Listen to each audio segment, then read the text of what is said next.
Hello everyone, नमस्ते। आज चाहिँ हामी इटरी हटिया आएका छौँ है।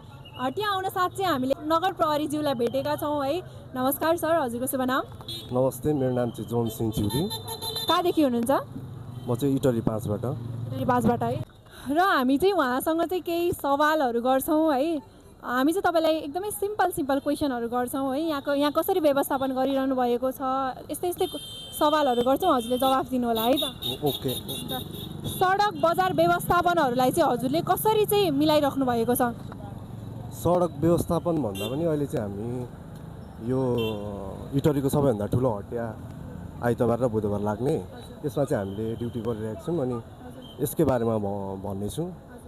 जस्तै यो चाहिँ इटरीको सबैभन्दा ठुलो हटिया हो। अनि यहाँ चाहिँ धेरै मान्छेहरू आउने भएको कारणले गर्दाखेरि चाहिँ यो सडकमा चाहिँ एकदम भिड हुने गरेको छ। अनि यसको भिड हुने कारण चाहिँ त्यहाँ जाम हुने कारण चाहिँ अहिले तपाईँहरूलाई थाहा छ, विद्युतीय 3 पाङ्ग्रे रिक्सा होइन, सिटी सफारी भन्छ जसलाई, त्यो चाहिँ धेरै भएको कारणले गर्दाखेरि चाहिँ अब सबैजना भित्र छिर्ने अनि अब जहाँ पायो त्यो रोकिदिने भएको कारणले गर्दाखेरि चाहिँ हामी हटियाको सुरुमा अनि यता लास्टमा अनि उता भित्र अर्को शाखा बाटोहरूतिर चाहिँ हामी सबैजना छरिएर चाहिँ त्यो सफारीलाई चाहिँ भित्र जान नदिन, अनि भित्र चाहिँ हामीले एकदमै खाली मान्छेहरूलाई पनि हटिया गर्न सहज होस् भनेर चाहिँ हामीले ड्युटी गरिरहेको छु मैले।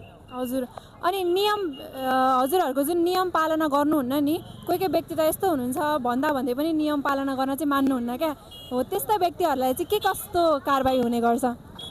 कारबाही अब अलिकति हामी नगर प्रहरीलाई देख्ने बित्तिकै कोही मान्छे चाहिँ अलिक झस्किन्छ पनि होइन। अनि यहाँ बस्दाखेरि अब देख्दाखेरि पनि जानी अब उसले बुझ पचाएर पनि अब म चाहिँ जबरजस्ती गर्छु भन्ने त्यस्तो गऱ्यो भने चाहिँ हामी त्यस्तोलाई चाहिँ अलिकति सम्झाएर बुझाएर राम्रो तरिकाले सम्झाउँछौँ। यस्तो गर्दाखेरि यस्तो हुन्छ, तपाईँहरू टेर्नु भएन भने अर्को मान्छेले पनि टेर्दैन, तपाईँहरूले हामीलाई सहयोग गरिदिनु, उहाँहरूले सहयोग गर्नु भयो भने पनि सहयोग गरेरै हामी चाहिँ सबै कुरा सफल गर्न सक्छौँ नि त, दुईतर्फै मिलेर। मेरो चाहिँ त्यही धारणा छ।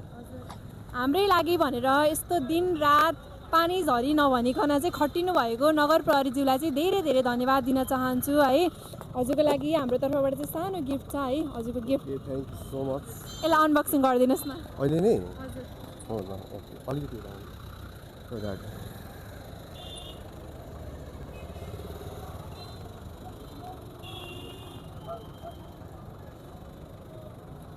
Oh my God. लगाइदिनुहोस्। Thank you for this wonderful gift.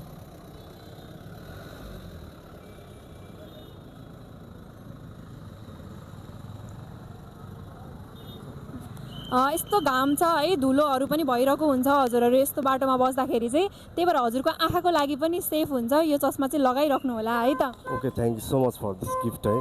अनि हजुरलाई आँखा सम्बन्धी कुनै समस्या भयो भने चाहिँ हाम्रो Arvind I care and opticals आउनु होला, जुन चाहिँ इटरी 12 खनालमा पर्छ है त। ए हुन्छ, अरू पनि आँखामा समस्या भएको मान्छे चाहिँ सबैजना गएर यहाँ भिजिट गरिदिनु होला है त।